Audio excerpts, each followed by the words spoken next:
At 7:42 that morning, my phone buzzed with a message from my mother. Don't expect anyone to come. No punctuation, no emotion, just a cold finality that only she could master. It wasn't disappointment I felt. It was confirmation. I'd always known this day wasn't about love or celebration. It was a test, and she was finally giving me her answer. The makeup artist was still curling the last strand of my hair when the smell of hairspray stung my nose. Outside, the wedding coordinator shouted about flower arrangements and seating charts. My phone buzzed again. This time it was a photo, all of them. My mother, my sister, my bridesmaids, even my fiancé's parents, barefoot on a sunlit beach in Maui, drinks in hand, grinning like a postcard. The caption read, "Finally together." That was my wedding day. And they were together, just not with me. The room tilted slightly. My heartbeat slowed instead of racing. That's when I knew the version of me that still begged for love, for acceptance, for fairness, was gone. I didn't cry. I simply locked my phone, exhaled, and whispered, "Perfect timing." Michael and I had met 5 years earlier at one of my mother's charity galas, one of those glittering events where people smiled too wide and measured each other's worth in donations.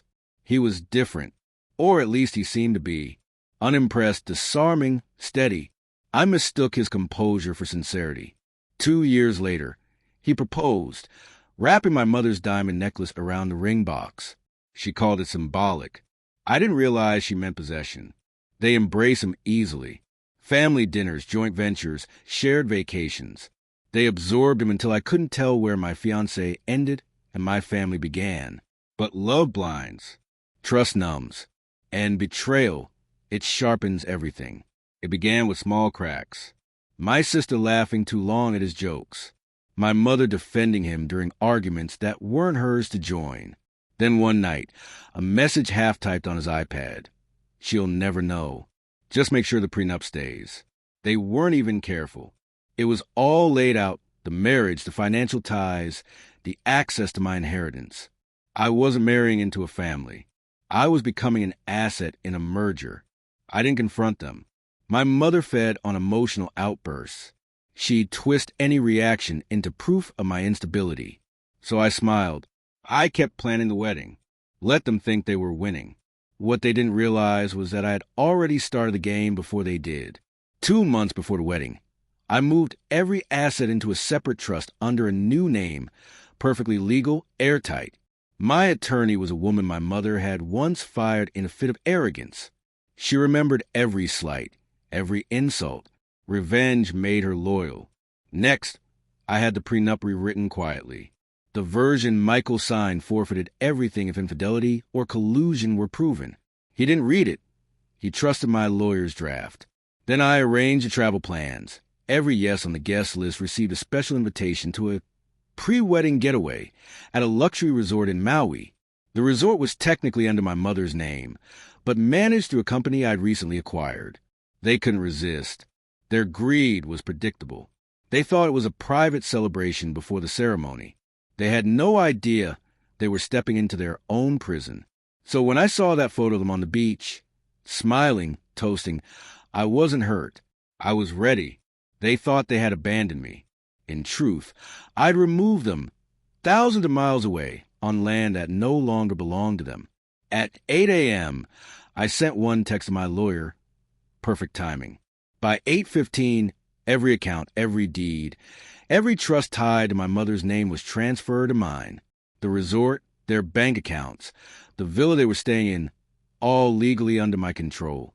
By 9, power and Wi-Fi were cut off at the Maui property. Security had orders to escort unauthorized guests off the premises by sundown. By 10, the hour my ceremony was supposed to begin, Michael received an email from my lawyer. Attached was a revised prenup and the proof of his secret correspondence with my mother and sister. He'd signed himself into ruin. I didn't walk down the aisle. I walked out, calm, deliberate, sunlight catching the diamond on my finger like a quiet victory. By evening, the calls began. First Michael, then my mother, then a flood of messages that turned from confusion to rage to pleading. What have you done? We're stranded. You can't do this to your family. Family. The word finally sounded honest. A contract bound by blood and power, never love. I didn't reply. I simply sent back their photo, them on the beach, still smiling, with a new caption, finally together without me. By midnight, the headlines hit. Heiress cancels wedding, seizes control of family empire. They called it bold, calculated, ruthless. I called it freedom. I hadn't destroyed them. I just let them live exactly the way they taught me, in a world where loyalty is transactional and affection is leverage. When I think back to that morning, the stillness before the text, the wait before the shift, I realize it wasn't heartbreak that filled me. It was release. Because revenge doesn't always scream. Sometimes it signs papers. Sometimes it smiles. Sometimes it's perfect timing.